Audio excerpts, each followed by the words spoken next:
with FreddyCanFly, and in today's video I had a really cool idea about servo wires and decorative and shortening and things of that nature. So let's dive into it. I've got an old servo here, and I wanted to show you guys kind of one of my new personal looks that I'm going to be adding to a lot of my machines. It's like a custom braided look. However, you can achieve it right at home. All you need is some shrink tubing and obviously, you know, your servo. So let's say, have you guys ever ran into a scenario where your servo wire is just so damn long? So you have option A, you can cut the wire, re-crimp it with a new tip, you can re-solder it, you know, do whatever you gotta do.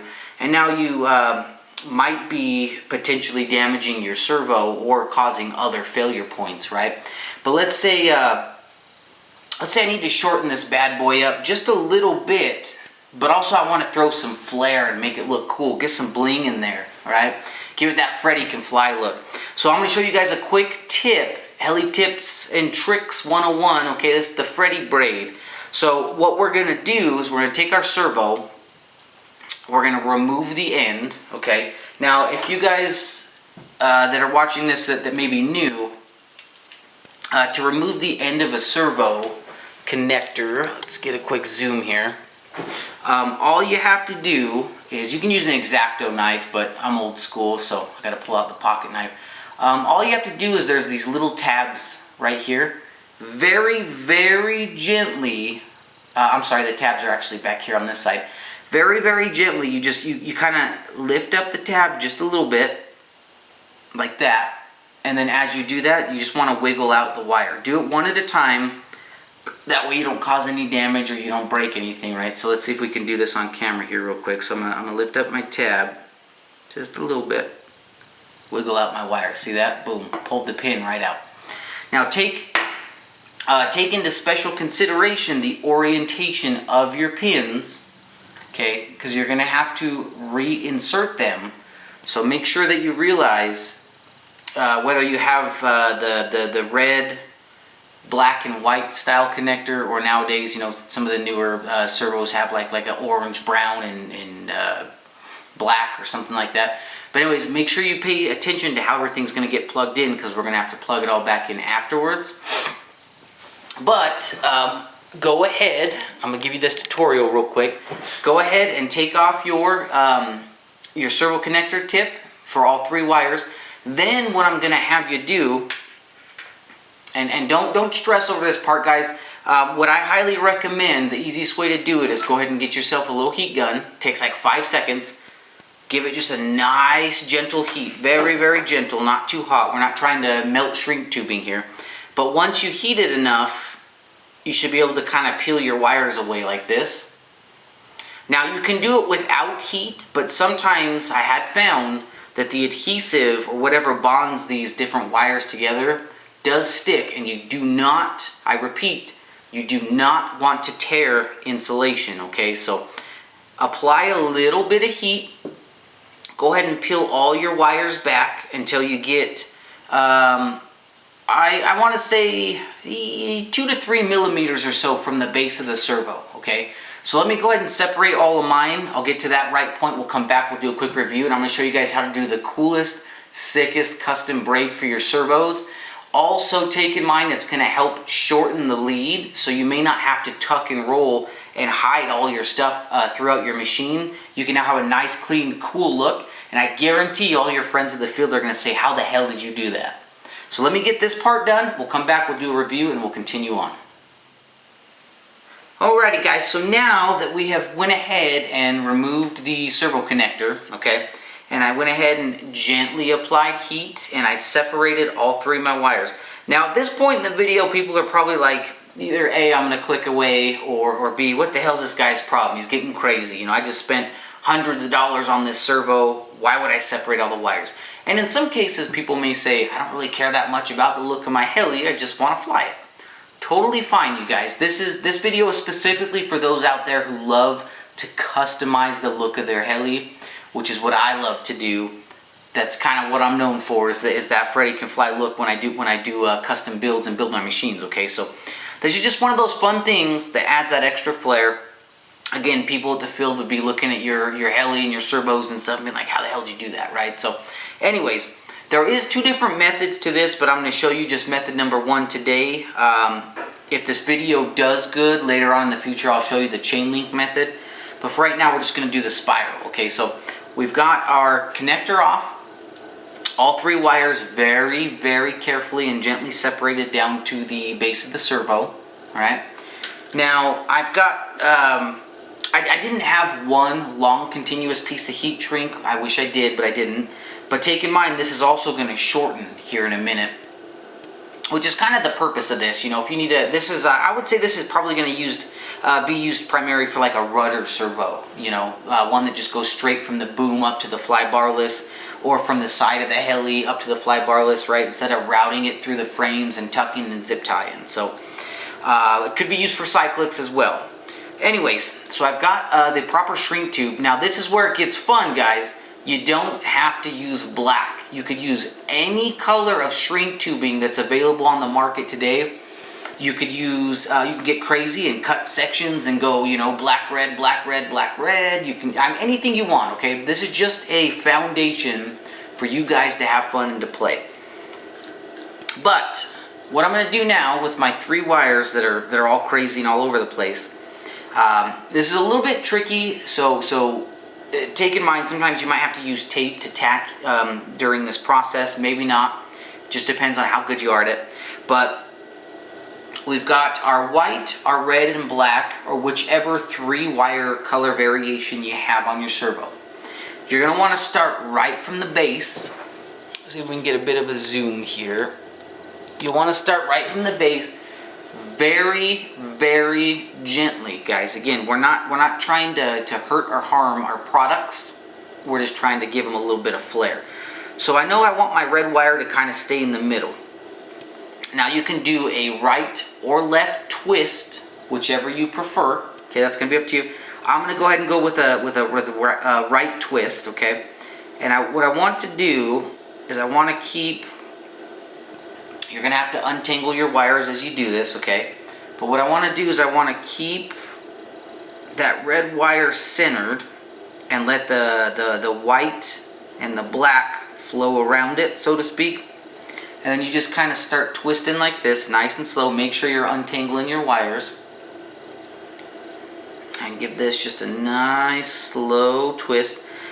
The goal to this, guys, is not only is this going to shorten our overall cable dimensions, it's going to give it a really cool look, but you're not trying to twist it so much that you're causing any distress to the wires, right? So hang in there with me. So we're going to keep going, we're going to keep going. You can do this relatively quick. I'm trying to kind of do it slow because I'm doing it on camera, but as you guys can see, I'm starting to develop a twist in the wire. Uniform. You want to try to keep it uniform, right? If we're going to take time to do this, might as well do it right. So keep untangling your wires, keep everything straight. If you want to, a good cautionary thing is you can actually put a little bit of tape over your connectors for your servos, just to make sure they're not getting scratched or damaged or beat up or anything. I would highly recommend that if you're using really high value servos like, you know, the torque servos or BK servos or, you know, KSTs, just anything like that. In my case, I'm using kind of just a scrap servo I have laying around.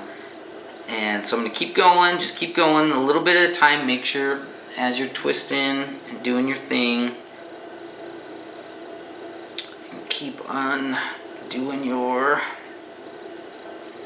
ends here. Now as you get to the end, take in mind, we're going to need to leave enough room at the ends here to be able to connect back into our servo connector, okay?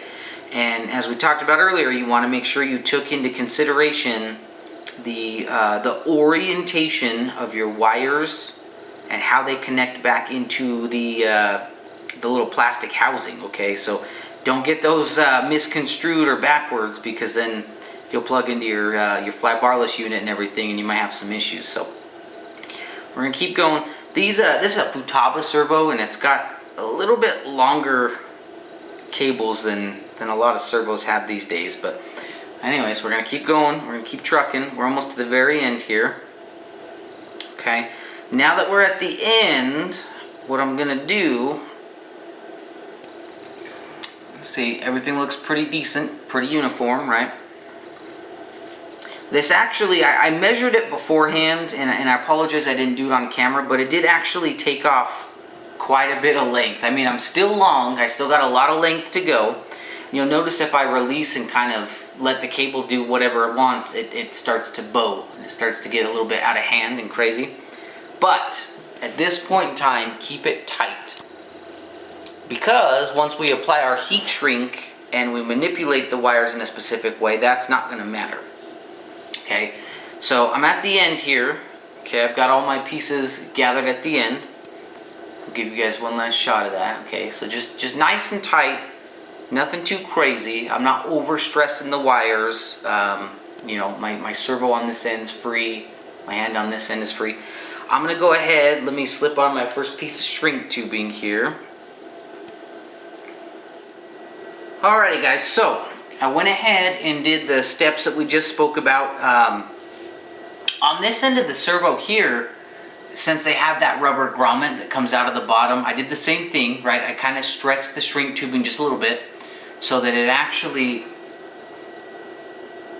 if you guys can see that, hopefully, it comes up and it goes over the rubber grommet, okay? Now we've got our twist concealed through all this. You can see the joint there.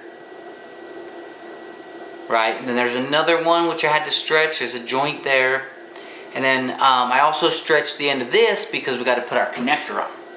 And again, guys, this is just a fun, playful method to help shorten a little bit of length, give your helicopter a little bit more of a customized look. And it's just kind of overall the FreddyCanFly method for things. You don't have to use it, you don't have to love it, you don't have to like it. But for those of you that are watching this that do, give it a try, comment down below and let me know how your experience worked. I love pictures. Send me pictures, shoot me anything on IM if you want, or on Facebook, just whatever the case is. But let me get mine finished real quick. Let's see what it looks like. We'll come back and we'll review. Alrighty, guys, so I went ahead and did the heat shrink overlaps as we talked about in the previous segments. I did make sure that I brought it all the way up to the servo casing, and I mean, come on, honestly, how cool is this? Imagine if you did this in different colors, different styles, and different variations. Like I said, this video is geared towards those who really like to customize their machines and make them look cool. But if you were to do this with different colored heat shrinks, in different patterns in any way, shape, or form, you know, your elevator is going to be longer than your aileron and your rudder and this and that and so forth.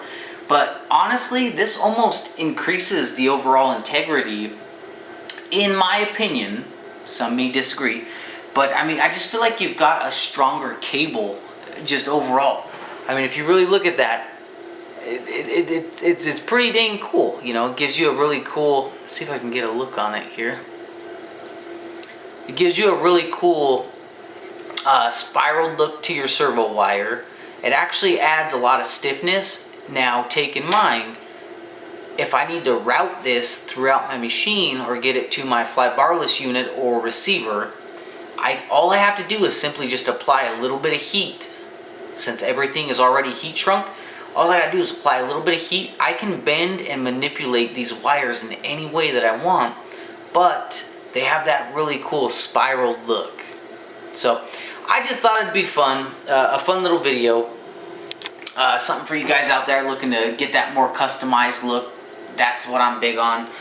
For me personally, I'm big on red and black, so I'd probably do like, you know, red, black, or just something crazy.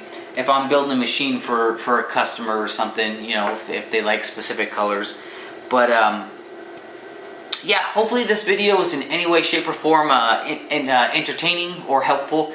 If you guys got any questions or concerns, please leave them down below in the comment section. I try to reply to those as quickly as possible. And also, do not forget to subscribe and share the channel with your friends so we can keep this thing going. Fly safe out there, my friends. Remember, if Freddy can fly, so can you.